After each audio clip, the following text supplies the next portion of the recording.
Assalamualaikum warahmatullahi wabarakatuh. Hello friends, good morning. How are you today?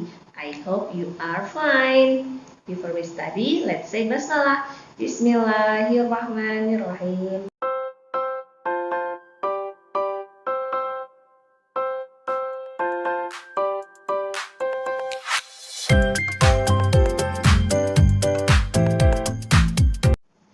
Okay friends, today we are going to learn about birds and their characteristic.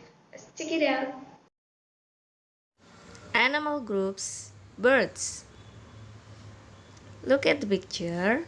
Characteristic of birds: have beaks. Characteristic of birds: have a pair of wings. Look at the picture. Characteristic of birds: have a pair of legs. Okay, now look at this picture. Characteristic of birds: the body covered with feathers.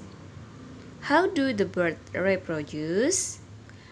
The birds reproduce by laying eggs. Example of birds that can fly: toucan, hummingbird, eagle, parrot. Example of birds that cannot fly: ostrich, penguin, kiwi, and cassowary.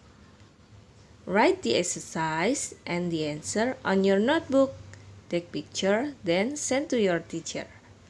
Okay, thank you. Wassalamualaikum warahmatullahi wabarakatuh.